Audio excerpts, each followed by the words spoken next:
Hello students, welcome to the Gurukulam academy. This है doctor Neha Jain और आज हम अपने 100 बेस्ट के अंदर टॉपिक लेकर आए हैं how to learn chronological data.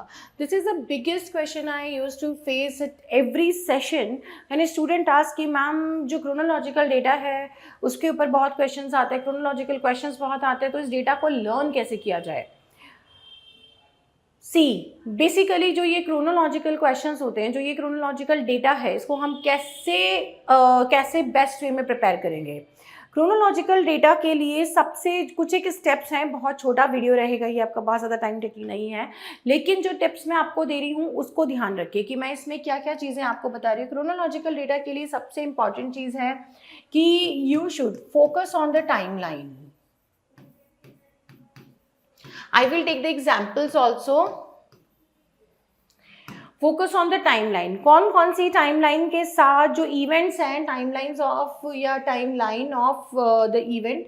जैसे मैं आपको जब भी पढ़ाती हूँ तो हमेशा मैं आप लोगों को इवेंट्स लिखवाती हूँ, हिस्टोरिकल इवेंट्स लिखवाती हूँ, जिससे कि आप जब वर्क हो, राइटर हो, उनको आप रिलेट कर पाएँ, ठीक है। और कोशिश कीजिए कि उनके साथ उनके कनेक्शंस को आप ध्यान रखें। अब इन टाइमलाइन ऑफ इवेंट जो आपके ये हैं, इनको आप कैसे याद करोगे। टाइमलाइन ऑफ इवेंट को you can learn by making charts.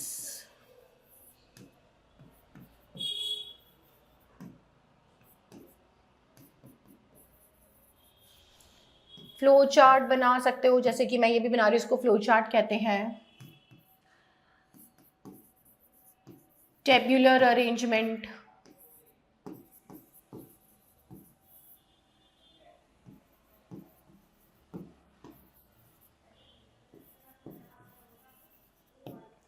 ठीक है। Creating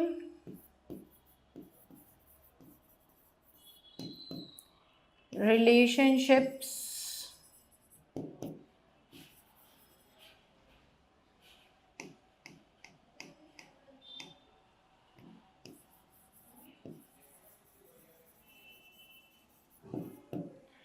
creating relationship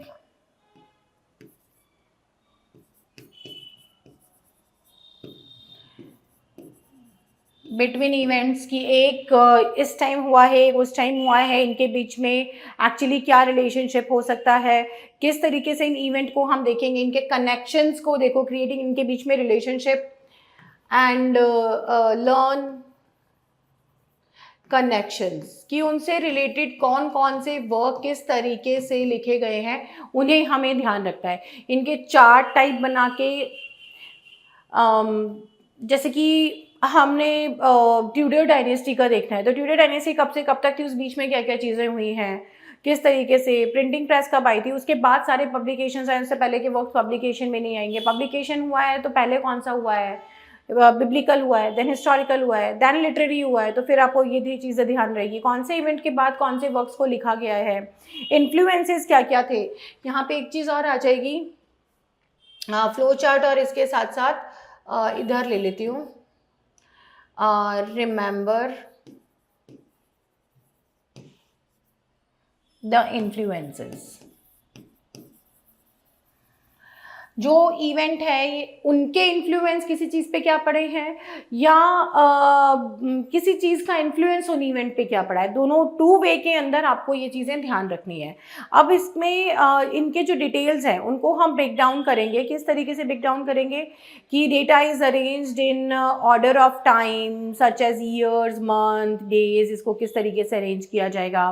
then you have to focus on the series of event, कैसे चलेगा उसके ऊपर ध्यान रखना है। लाइक ब्लैक डेथ है, तो ब्लैक डेथ कब कब हुई थी, 1348 में हुई थी, फिर उसके बाद 1552 में हुई थी, फिर उसके बाद आपके 16 जो एलिजाबेथन पीरियड है उसमें 2-3 बार हुई थी, उसका ध्यान रखना है। 46 में हुई, 72 में हुई, 80 में हुई, तो इनका आपको ध्यान रखना है। ब्लैक डेथ इतनी बार हुई, फिर प्यूरिटन एज में हुई, उसमें जो ये प्लेग है कितना नुकसान कर रहे हैं, किस टाइम पे इसको ज़्यादा इंपॉर्टेंस दी गई है, और उसके ऊपर कौन कौन से वर्क्स लिखे गए हैं, तो ये सब हमें देखना है।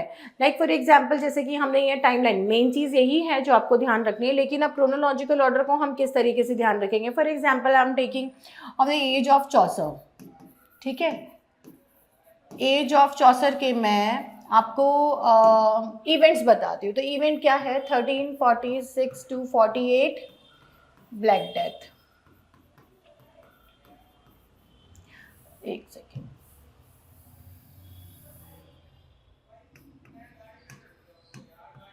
1337 में क्या आ जाएगा, 100 ईयर वॉर।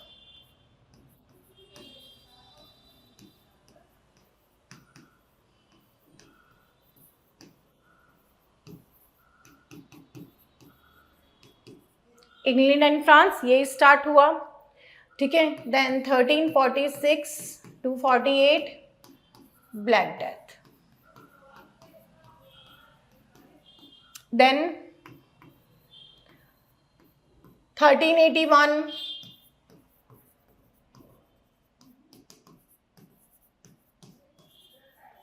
Peasants revolt.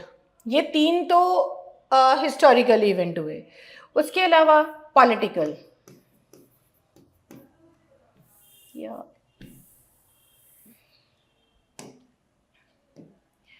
अब पॉलिटिकल इवेंट को हम कैसे लेंगे, इनसे रिलेटेड 1327 में कौन आया, Edward III came on throne. ये आए और उसके बाद 100 ईयर वॉर शुरू हुआ। इस टाइम पे भी एडवर्ड III ही थे। एंड इसको ब्लैक डेथ को हम किस तरीके से करेंगे, that is like 1/3 of the population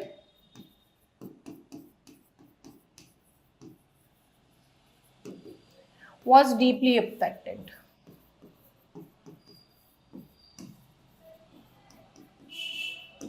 ठीक है। देन 1381, इससे पहले क्या आ जाएगा, 1377 Richard II came. Edward III की डेथ हो गई थी, Richard II came on throne. उसके बाद 1380 में यहाँ पे ये लिटरेरी इन्फ्लुएंस आ जाएगा। बट यहाँ अब लिटरेरी इन्फ्लुएंस में हम इन पे वर्क्स देखते हैं कि कौन कौन से लिखे गए थे। तो 1337 से जो 100 ईयर वॉर हुआ था, इसके ऊपर जो वर्क लिखा गया, दैट इज जॉन गोवर वॉक्स क्लेमेंटिस। ठीक है, वो इन्होंने इसके ऊपर लिखा था। Then black death, black death का जिक्र वॉक्स क्लेमेंटिस में तो है ही है। इसके अलावा मॉरल गोवर का ही दूसरा वर्क कौन सा आता है इसी के ऊपर, mirror of the mankind, that is Speculum मिडांटिस।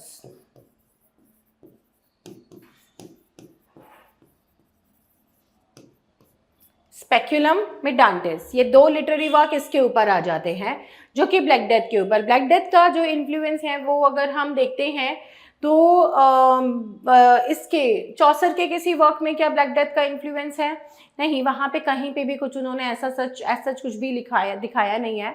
किसी और वर्क में भी अगर हम देखते हैं इस टाइम पीरियड के, तो कहीं पे कुछ नहीं दिखा है।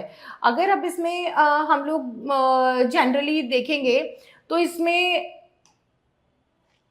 जो वर्क आ रहा है दैट इज आपका पीजेंट रिवोल्ट। ठीक है, अब आते हैं पीजेंट रिवोल्ट पे। पीजेंट रिवोल्ट पे कौन सा वर्क आएगा, पीजेंट रिवोल्ट पे आपका आता है William Langland,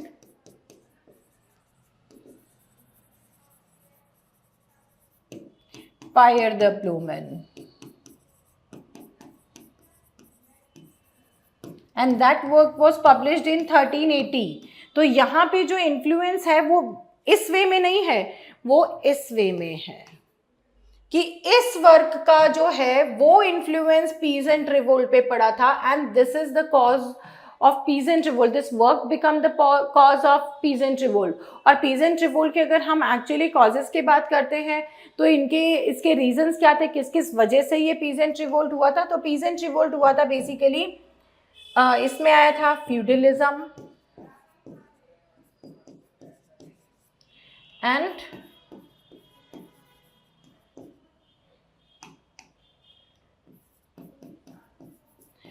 प्रोफ्लिगेसी, that is corruption of church and priest. तो ये इस तरीके से आपको अपना चार्ट एक बनाना है जिसके अंदर आप एक तरफ पॉलिटिकल लिखेंगे, एक तरफ आप हिस्टोरिकल इवेंट लिख लीजिए, पॉलिटिकल इवेंट लिख लीजिए, उसके लिटरेरी इम्पैक्ट और इन्फ्लुएंस लिख लीजिए, कौन से वे में किस वे में जा रहा है, उस तरीके से आप इनको लिख सकते हैं। And you can create chronological order along with the literary one.